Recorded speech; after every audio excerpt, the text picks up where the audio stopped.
Hey friends, welcome back to another episode of Treble. I am so excited to be here today because we are diving deep into the solo projects of BLACKPINK. They are going to release new music, hopefully it's a whole album and not just a song because they're going on tour next month and I am so excited for that. As of now, the time of this recording, we exactly don't have a lot of details about their comeback. So I hope it's more than just one song, it's an actual album because I think it's been like 2 to 3 years already since the last time we had a Blackpink comeback, and we are needing that seriously. Stay tuned, and we are going to dive deep into each solo project. So to start off the list, we are diving deep into Rosie's album. Now, this album is the least experimental out of them all. It's very cohesive. It gives us that like Taylor Swift type of vibe. I like the fact that it's actually very personal. So I think that's why a lot of people do think of Taylor Swift during this album because it's very personal. You know, Rosé is giving us an insight on her personal life, even all her relationship struggles that she has had in the past and everything she has gone through. And we really don't see that in the K-pop industry. We really don't see that with K-pop idols. So for her to do an album like this worked very well for her. Now I do want to say this. This isn't the best upbeat album. It's very cohesive. It has a lot of guitars, kind of more like in that genre of like a band or like pianos, instruments. You know, it's more of that. It's not an official like pop album. I don't feel like it feels pop. She does have great tracks in this, but she doesn't really give us like a pop album. It's more like folk, not folk. I would say it's more like mellow, chill, kind of gives me that Taylor Swift vibe during Folklore and even a little bit of Midnights. I would say it gives me that type of vibe. It's very personal, and that's just something that I love to see in albums. The first one we are talking about is 2 Years. Now, this piano ballad is seriously Rosé's most vulnerable song to date. She's literally talking about how it's been 2 years since the breakup and she's still not over it. She's still struggling through. She's still going through that motion of getting over somebody. And that's a long time. And I'm not saying there's a timeline for you to get over a relationship or a friendship or anything like that. But 2 years, man, like that's a long time. And for her to write something like this truly demonstrates that, you know, artists, idols, and people who are famous have the same emotions as everyone else. We literally go through the same things. And I think this song says that perfectly. And so for her to put a song this vulnerable in her project was very smart and one of the best things she could have done. Now, the next track I want to talk about is Drinks and Coffee. Now, this song is seriously one of her most catchy songs on this album. I just feel like it has a very light mood, a very chill vibe. It has like snappy beats. It has this like touch of like R&B elegance into it. And so I think that's what made the song stand out. Like I said, it's very catchy. Like it doesn't seem like out of place of the album, but it's one of the most upbeat tracks from that album. And what I love about the song is like the meaning of it. It's because it's about falling in love with the friend and having those internal conflicts that you have, those thoughts, those emotions, and you're kind of thinking, should I go for it? Should I not? So like I feel like Drinks and Coffee plays that very well because you're either just gonna go get coffee, be friendly, or you're gonna get drinks. Something that you do more like on a date scene, not so much like in a friendship scene. So I think that is just one of those songs that it's super catchy. A lot of people are suggesting that this song is basically the relationship of Rosé and Bruno Mars, like during the time where she was developing feelings. Now, this is just rumors. I think it's a very bold move for her to add him and talk about him in another song. And so it's crazy that she did that, honestly. But like I said, this song's super catchy, so chill. It just puts you in such a great mood.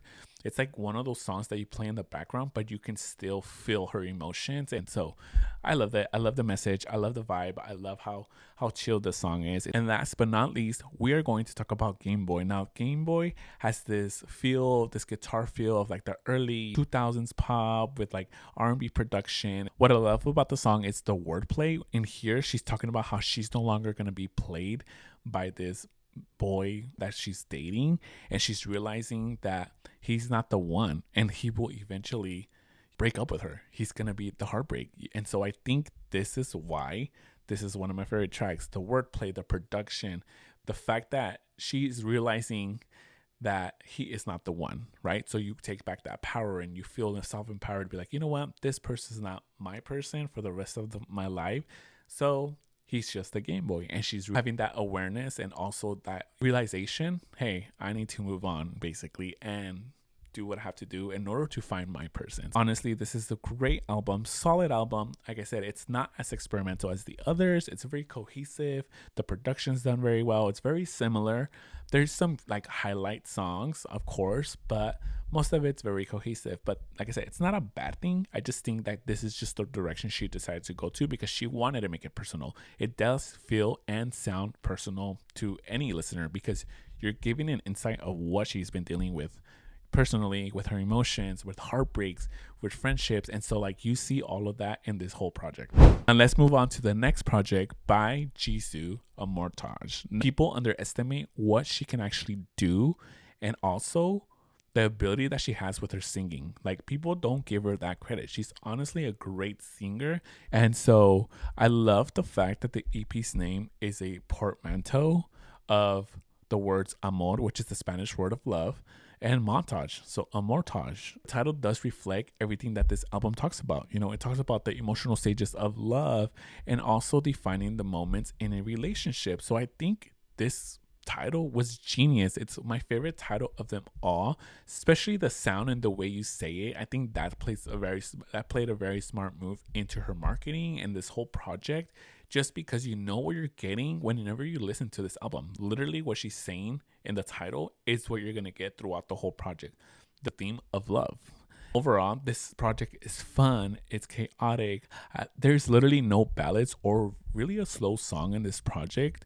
This whole project reminds me of pop music created like a mixture between Kylie Minogue and also Carly Rae Jepsen. So it gives me that type of vibe when you listen to this project, and it gives you those elements of pop, electro, and it just gives us a whole scene of different stages of love. And I love that this project did that.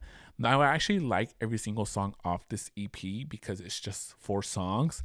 And if I do have to rank them, I would put Your Love last, only because it leans more into a bubblegum pop sound. It's not really a pop production. It's more bubblegum. So it sounds a little bit younger. And so I think that's why. And I would say I would place at number 3, Hugs and Kisses, only because when you listen to Tears, that guitar change in the bridge is everything. I love how that sounds. I think it was genius for her to do that, to kind of add that echo voice in that bridge in Tears, and with the guitar in the back. It was such a genius move to change up the song because the song was a little bit more repetitive. So I think that helped elevate the song. Now at number 1, of course, I would put Earthquake. I think Earthquake gave me the vibe of Flower, but just to another level. Like I swear, like she did everything so much better, especially with the music video. Also, the production of Earthquake is just so good. Like there is nothing else out there that I've have seen in this type of production, just because like it has all these different elements to it. And I love the fact that with the title track and Earthquake, she added Korean lyrics. It's a mixture of Korean and English. A lot of idols who are leaning more into the American music industry, they're not really singing in Korean. They're sticking to English. Why? Because it reaches a wider audience, which I understand. But I love the fact that Jisoo kept it as K-pop. And I think that was smart for her because everyone else wasn't. Everyone else was singing in English. but except for her. So I think that was very smart for her to do, honestly. And I love the theme of this song, how you get an intense feeling, you know, whenever you start to love, get bigger, get intense, and you have those feelings that just keep getting like bigger and bigger. And so I think Quake demonstrated that perfectly. And also the production, as the song progresses and gets better, the production gets better as well. So definitely go check out the CP. It's only 4 songs. Give yourself that shot. So amazing, so cool. Go watch Earthquake because it's literally one of the best K-pop videos out there. Now, shifting gears to Miss Jennie Kim with her album Ruby. Now, Jennie named the album Ruby because this is the alter ego that she created as a child when she used to live in New Zealand by herself, you know, without her family. And so I think that was the whole person that she created in order for her to survive and really, you know, keep pushing, because she loved when she lived in New Zealand as a child. And that's honestly so amazing. You know, she created this character, this whole other kind of like alter ego, in order for her to continue to do what she wanted to do, because it was difficult for her to live far away from home, from her parents, but she wanted to keep going to school in New Zealand, and that was something that she wanted to do as a kid for some reason. Out of all the members, I think Ruby is honestly the most experimental. Out of all the 4 albums, Ruby leans more into that 2000s, 2010s, you know, hip hop, R&B, pop vibe, and so I think she is the one that diversified more into a different space and not just stick to pop. She's the one that experimented more with more vocal ranges, with more subgenres. So I think this will elevated the album a lot more and distinguished it from the other projects. The album talks about love, it talks about confidence, rebirth, faith. So I think having those themes with that type of production, the pop, R&B, mixed very well together, and I think that's what elevated this album to another level. I honestly think each girl has their own successes and has their own talents and own standout moments with each project, that we understand them more and we see a personal insight into their lives. Now, moving on to my favorite tracks from this album. The first one, it's gotta be her best single to date, Like Jennie. Now, this is her most successful track off this record, and I think it's just one of those tracks that you cannot skip. I swear, it's very captivating. Like, as soon as you hear it, you're like, whoa, what is this? I think with the help of Diplo and also with this hip hop funk pop sound that she has going on throughout the song, helps you get hyped and want to keep going. It talks about everyone wanting to be like Jennie, literally. So I think for her to do that, she took back the power of people who criticize her, people who talk down on her because of the way she looks, how she sings, how she dances. And she's like, you know what? At the end of the day, I am who I am, and people are still trying to copy me, even with all those criticisms. So I think that's why this song hits harder, because of the message. And honestly, the video is pretty cool. And also, you know, it's badass. Like, she's literally doing it all. She's singing, she's rapping. This is the only song that has Korean lyrics out of all the tracks, which I respect. But I wish she would have kept it in English just so I can understand what she's saying. Of course, there's translations and all that good stuff. But still, like, I would have loved her to keep this song in English. But it's still good. It's still a banger. It's still one of my favorite tracks this year. I still go back and listen to it till this point. And I think it's going to be in my list, you know, of one of my favorite tracks from 2025. So far, it's a great contender. Now, moving on to Start a War. This song is seriously top tier. I feel like this song isn't talked about enough. People skip it. People don't really give the props that it needs, because it's such a different vibe for the album. It's very slow. It's very mellow. It's kind of like a ballad, but not a ballad, because it's not as like raw or acoustic vibe, but it still gives you that feeling of a ballad. What I love about this song is the theme. Jennie sings about reminding the people she loves that she's going to be there to protect them. She's going to be loyal to them. She's going to be giving them unconditional love no matter what. And this song is more to her loyal people, to the people around her, to her friends, to family.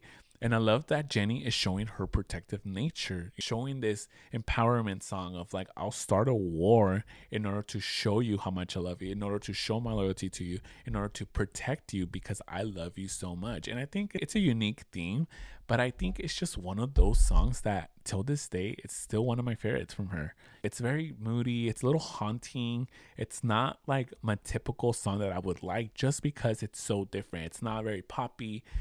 Now, to my most listened track of this album, we have one of my favorite collabs by far this year, Extra Large featuring Doechii. Extra Large is seriously one of those great tracks. Like, it really does highlight Jennie's signature pop sound and also Doechii's rap style. And I think this just one of those collabs that you cannot skip. The theme about self-empowerment, woman empowerment, how a girl can be successful on her own.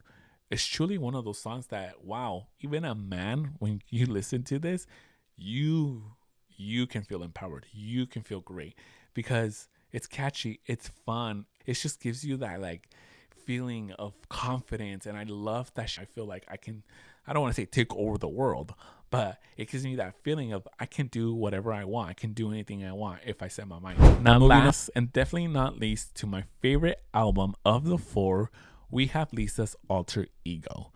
Now, the reason why I say I love this album is just because it has more of a hip hop sound to it. She raps about confidence, luxury, money like 80% of the time. And then the other 20% is just other themes that she has about love, about friendships, and all that great stuff. But I love that. I love that she's talking about all those things because it makes me feel rich. Listening to this whole album makes me feel rich, makes me feel confident. But I think for her, this was done very well because not only that, she brings other rappers into this project, which I think elevated this whole project itself and truly showed us a different level. I really like that fact that this has like hip hop mixed with electronic sounds, and also it just makes you feel luxurious, successful, and just filled with confidence. And I think that was the main goal, is to make you feel confident with this whole project. Now, as far as tracks, it was hard for me to really dig deep and really decide which ones to talk about, only because I truly enjoyed the whole album. I feel like it's unskippable. But I decided to do a few just for you. And so the first one will be Rockstar, which was the first single off this whole new era for her.